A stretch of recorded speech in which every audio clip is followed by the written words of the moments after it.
You know, every single day, doctors face this one critical decision that can literally change a patient's life. And it's not just about what treatment to give, it's about what treatment to give first. Getting that first step right, well, that's pretty much everything. So today, we're going to dig into the powerful principle that guides that exact choice. So let's just start with a basic question. When you're sick, what do you really want? Do you want something that makes you feel better right now, or do you want something that stops the problem from ever coming back? Now, it sounds simple, right? But this choice between just managing a symptom and actually fixing the root cause is this constant balancing act in medicine. And this is definitely not some theoretical debate. This choice is right at the heart of what makes healthcare work. And to really see how this plays out in the real world, we're going to look at two totally different case studies. One's about the body, and the other is all about the mind. Okay, let's dive into our first case. We're talking about a physical problem here. A patient is dealing with this progressive numbness that just won't go away, and honestly, the clock is ticking to figure out why. So here's the file. We've got a 55-year-old man. For the last 6 months, he's had this numbness and tingling in his feet, and it's been getting worse. But here's the key clue, the thing that really stands out. He's had type 2 diabetes for a decade, and that is a massive piece of this puzzle. And then the lab results come in and give us our smoking gun. His HbA1c level is 9.5%.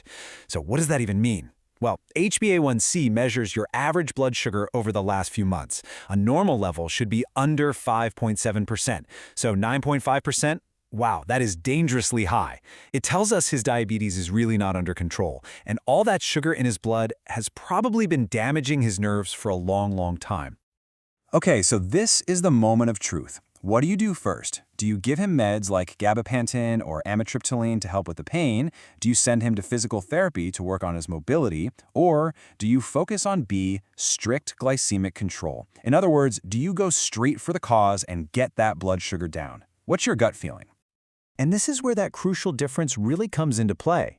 Look, drugs like gabapentin are fantastic for masking the pain. They can make him feel better, but they do absolutely nothing to stop the nerve damage from getting worse. And physical therapy, it can help with balance, sure, but it can't fix the metabolic storm that's causing the problem. They're just Band-Aids. Helpful, but still Band-Aids.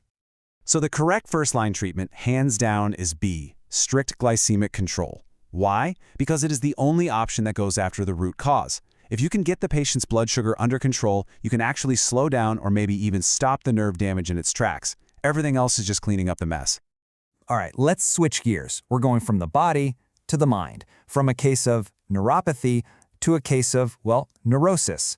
Now, the condition is totally different, but I want you to pay close attention because the logic for finding the right treatment is exactly the same. Okay, here's patient file number 2, a 30-year-old woman. For the past year, she's been trapped in this cycle of excessive, constant worry about her health. It's messing with her sleep, it's draining her energy, and she can't concentrate. The diagnosis is generalized anxiety disorder, or GAD. And here we are again, right back at that same critical choice. What is the best first step? Do we start with A, cognitive behavioral therapy? Or do we go with medication, like an antidepressant, such as sertraline, or a fast-acting anti-anxiety drug, like alprazolam? Or maybe something else entirely, like psychoanalysis? Let's break down these options.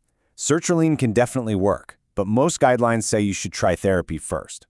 Alprazolam gives you really fast relief. Think of it like a painkiller for anxiety, but it's not a long-term fix, and it comes with a real risk of dependence. And psychoanalysis? Well, it just doesn't have the scientific evidence to back it up as a primary treatment for GAD. And all of that brings us to our answer. A, cognitive behavioral therapy. CBT is the first-line treatment because it directly targets the engine of the anxiety. Instead of just numbing the feeling, it actually gives the patient tools to identify, to challenge, and to change the distorted thinking patterns that are fueling all that worry. It fixes the problem at its source. So we've looked at numb feet and a worried mind. Two completely different problems, right?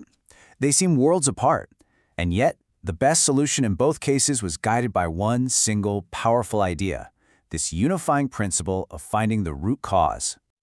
And here's where it all clicks together. I want you to think about a sick plant. You could spend all your time just trimming off the brown wilting leaves. That's symptom management. Sure, it might look a little better for a day or two, but the plant is still dying.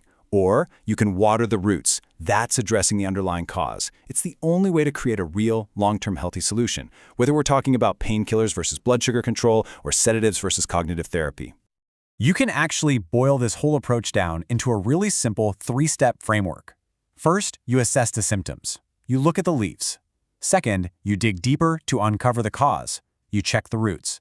And finally, and this is the most important part, you prioritize treating that root cause as your #1 first-line approach. You know, it's funny. This isn't even a new idea. The philosopher Voltaire basically nailed this centuries ago. Now, amusing the patient sounds a little cheeky, I know, but his point is that true healing doesn't come from just masking problems. It comes from creating the right conditions for the body and the mind to fix the fundamental issue, to let nature cure the disease from the inside out. And that leaves us with one final thought. Because this principle, it doesn't just apply to medicine, does it? So I want you to ask yourself, is there some recurring problem in your own life, maybe at work, in your relationships, your well-being, where you're just trimming the leaves, where you're just dealing with the symptoms? What would it look like to stop for a second and start watering the roots instead? That's something to think about. Thanks for tuning in.